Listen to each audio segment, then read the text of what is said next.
জাগর একটু জায়গা আছে, তারা 500 হোক 1000 হোক আপনারা ফার্ম করেন, লাভবান হবেন। ফার্ম করলে আসলে ভালো কিছুই হয়। আমি যখন বাড়িতে থাকি আমি পাশাপাশি কিছু করি, এটা আমার একটা পরিকল্পনা স্বপ্ন ছিল যে আমি একটা ফার্ম করি।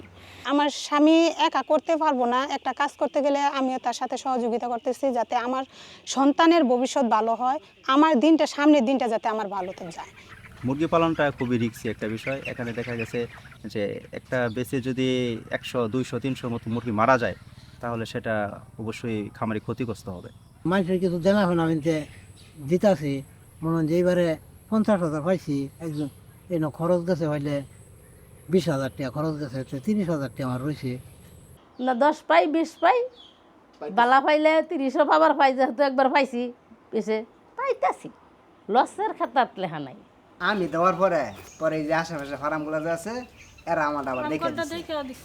আমার একটা কম্পিউটার ছিল, ওইটা বিক্রি করে 17,000 টাকা পেয়েছিলাম এবং পিতার সহযোগিতায় আমি ফার্মটা দাঁড় করাই। এই যে কথার কথা, অ্যাক্সিডেন্ট তো বললে আসে না। আজকে যদি আমার একটা অ্যাক্সিডেন্ট হয় তাহলে আমি তার কাছ থেকে কিছু হইলো পাবো। আর যদি আমি ডিলারের কাছ থেকে বা অন্য কোনো আনতাম তাহলে তো আমি 1 টাকা পাইতাম না, আমার কাছে আর ভর্তুকি দিতে হইতো। হ্যাঁ, আমি কিছু কিছু টাকা জমাইতেছি ব্যাংকে, যখন বেশি খরচ লাগবো পোলাপান যখন থেকে দেয়া লেখাপড়া খরচ চালাম। যদি লাভে থাকে লসে না থাকে, এই জিনিস এই ব্যবসাটাই হারাম হবে। লাভ লস দুজনে অংশ নিতে হবে। মুরগি কী হয়েছে, যখন একটা অসুখ হয়েছে তদারকি করতে হবে, তাহলে মনে করেন যে আপনার জিনিসটা পাবেন, ওজন আসবে, টাকা পাবেন। আপনার পরিশ্রম না করলে ওজন আসবে।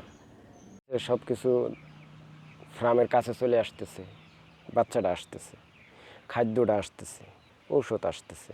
এই জন্য আমার মনে হয়েছে যে অন্য অন্য ডিলারের সাথে ব্যবসা করার থেকে যদি আমি কাজের সাথে ব্যবসা করি তাহলে মনে হয়েছে যে আমি লাভবান হতে পারবো।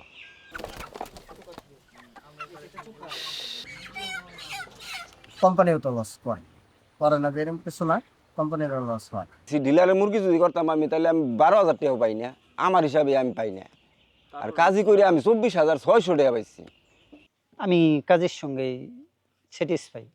মানুষ বেকার না বসে থাকে, যে কোনো একটা কর্ম থাকলে কিন্তু এটা একটা মনও বালা থাকে, শরীরও বালা থাকে। এই যে মুরগি নাই কদিন ধরে আমি কইতেছি বলা পারে আমার শরীর খুব বার হয়ে গেছে, আমি 8 বার ঠ্যাং অচলে যেতেছে মুরগি না দিয়ে। আমি বলছি আমাদের অফিসে বলছি, যতদিন আমরা আছেন আর যতদিন আল্লাহ দুনিয়াতে আমি জীবিত আছি, জীবনে আমার ব্যবসা আছে, আমি ওই কাজের সাথে আছি।